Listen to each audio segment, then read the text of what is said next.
Hallo, meine Leute. Willkommen, Damen und Herren.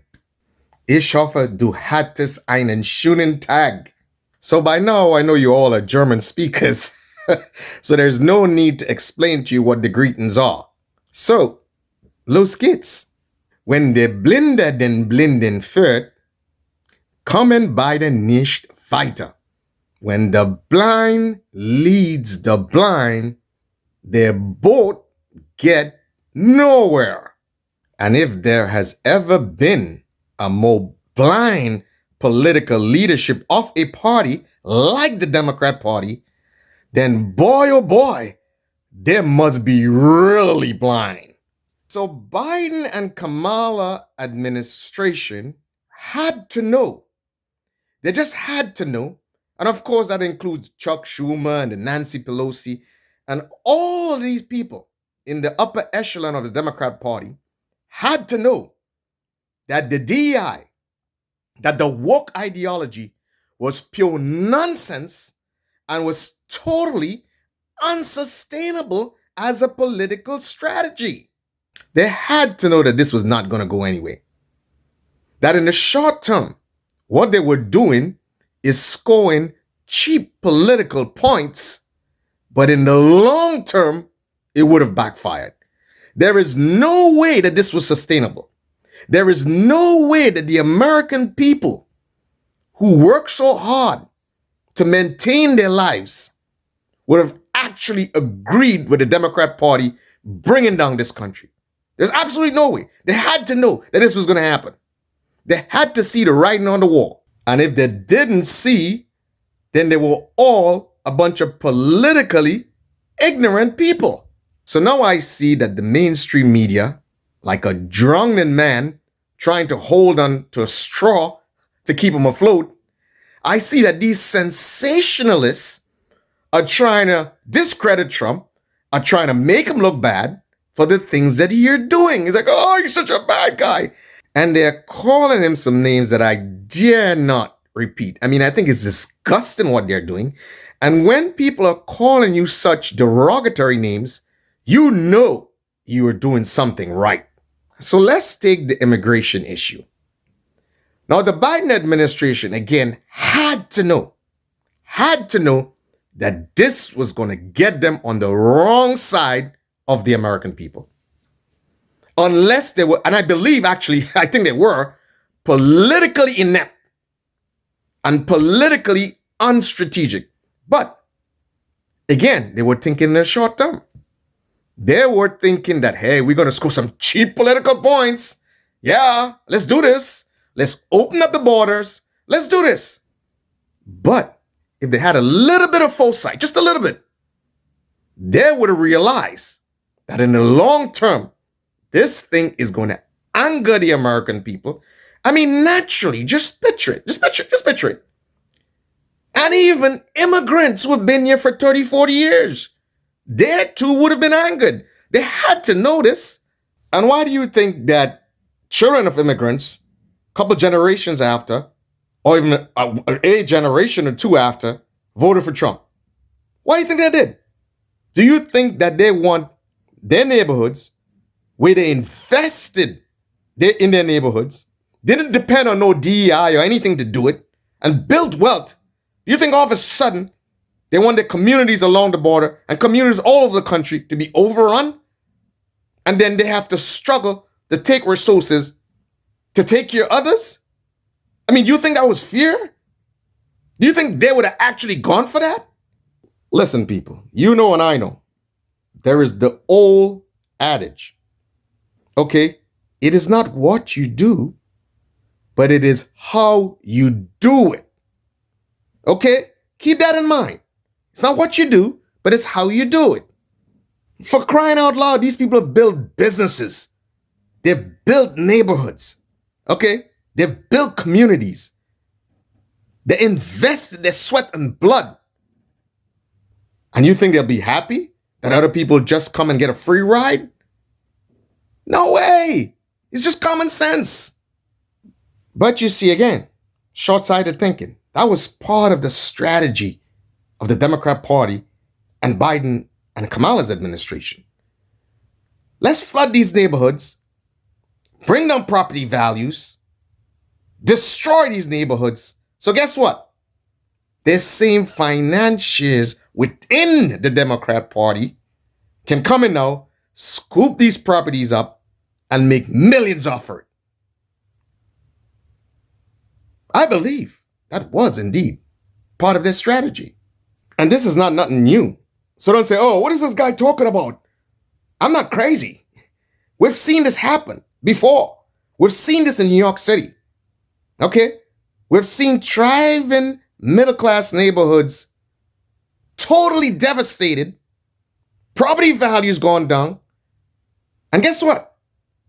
There are people who came in and just scooped it up, built big buildings, and made millions of dollars without regard for the thriving families who live there, for the culture, for the beauty of the neighborhood. Some of these people work 2-3 jobs to send their children to school so that they could have a better life.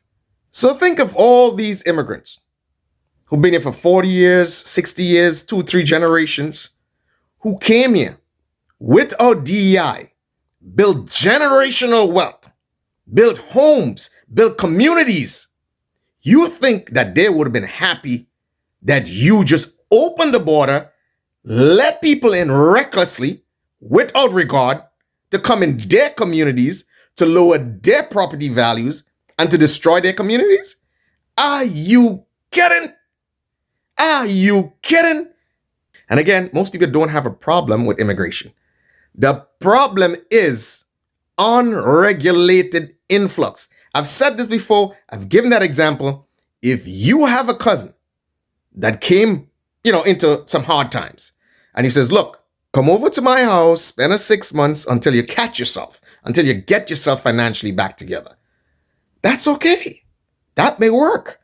But if you have 5 cousins who find themselves in the same situation, and you invite 5 of them over to your house, I guarantee you, after 6 months, your house will be trashed.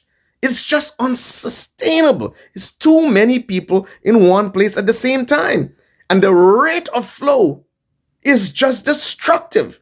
You cannot manually process that rate of flow. So everybody would have been fine. Americans would have been fine if you have a little trickle across the border, as has been for decades. Now everybody understands. Everybody wants to come to America.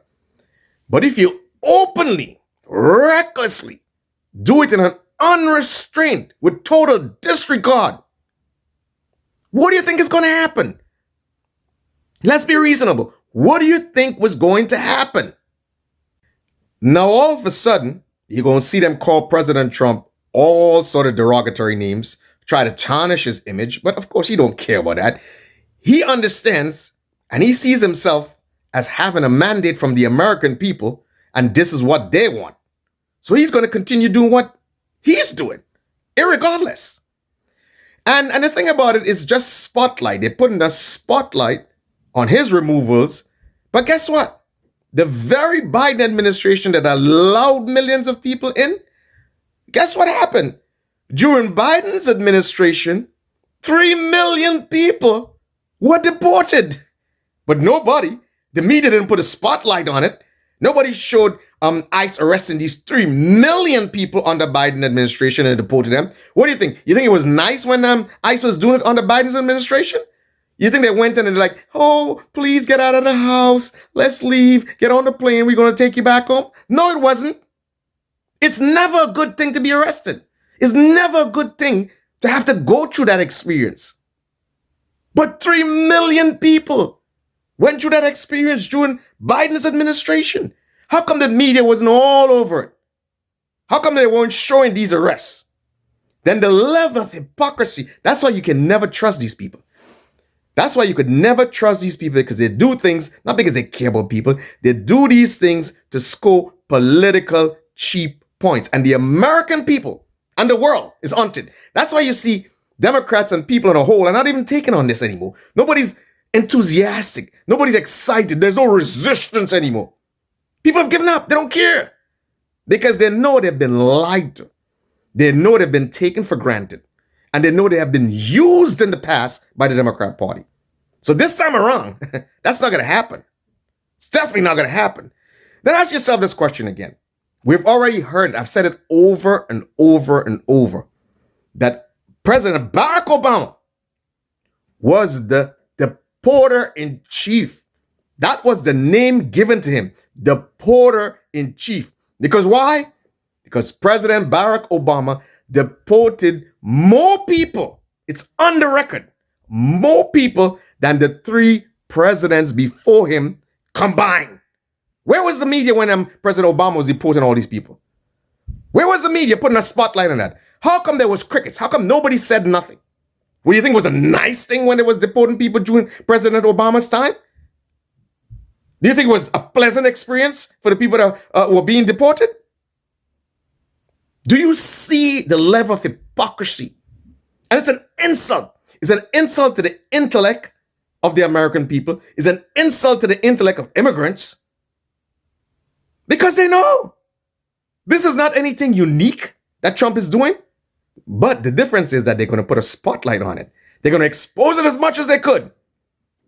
And they're going to show the most unpleasant experiences so they could create sympathy in the minds of the American people or people who don't know better. And they do all of this. This is not an accident.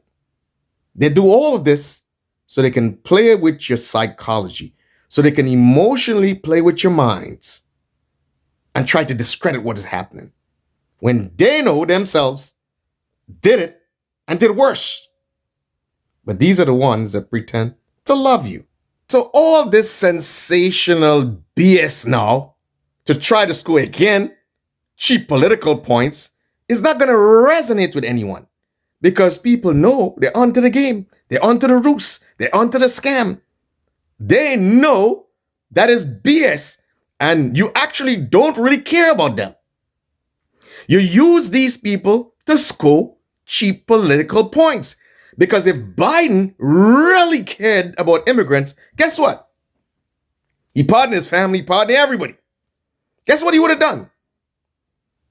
He would have set up some path to citizenship for these quote-unquote immigrants. He would have ensured that they all have some sort of citizenship before he left. He had the power to do it. He could have done it. But he didn't do it. He could have preemptively pardoned them, but he didn't do it.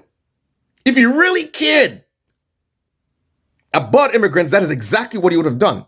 And to this day, for you people who don't know, to this day, there is only one president. I'm going to remind you again. There's only one president who cared so much about immigrants that he gave them a green card, and that president is Ronald Reagan.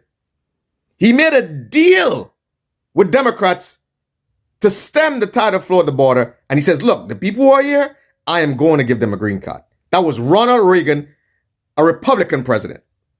No Democrat president ever did that to this day. So Ronald Reagan, a Republican president, actually cared about immigrants. It's the same thing Trump tried to do in his first administration. And he was horribly treated. And those guys were so virulent in their attack against Trump. Did you see what Nancy Pelosi and Chuck Schumer tried to do to him when he tried to negotiate with them about closing the border? If they had tightened the border during the Trump administration, what you're seeing now, or what happened in the Biden administration, would not have happened. These really stock images, these uncomfortable images that you're seeing right now would not have happened. So in some respects, what you see happening right now, you know who's to blame for it? Yeah, you really know who's to be blamed for it? You guessed it. Nancy Pelosi and Chuck Schumer. And then Chuck Schumer is talking like he's so care. Oh, I care about immigrants. Nobody's even listening to this guy anymore. Nobody's even paying attention to this guy anymore. It's like he seems irrelevant. He seems without energy. I mean, you just look at him speak and he just seems totally without energy. Like he himself is not even motivated. Because the Democrat Party right now is just trashed. They're depressed. because they've exposed themselves for what they truly are. So nobody's taking them serious anymore. There's no resistance. Nobody's standing in line to protest for the Democrat Party anymore. Nobody's recklessly trying to burn down buildings for the Democrat Party anymore. There's no summer of love coming anymore. It's over. It's over. The Trump agenda will take place, will happen. That train will move forward, and anybody that's in its way or on the tracks is going to be moving straight through. So they could try through the courts and try to stop the agenda. It's not going to happen. And these people should be wise. They have to understand that this time around, Trump is in no mood to play games or to negotiate. The days of negotiating, as he tried with Chuck Schumer and Nancy Pelosi, it's over. Totally over. The bottom line is this. Don't let them play with your minds. As a political strategy, they pursue DEI and woke ideology. And if they had any sense, any political sense, they would have known that that was not sustainable. And it has proven exactly what we said years ago, that this is not sustainable. So, the blind led the blind, and here we are right now. Trump presidency. You better buckle up. It's 4 long years.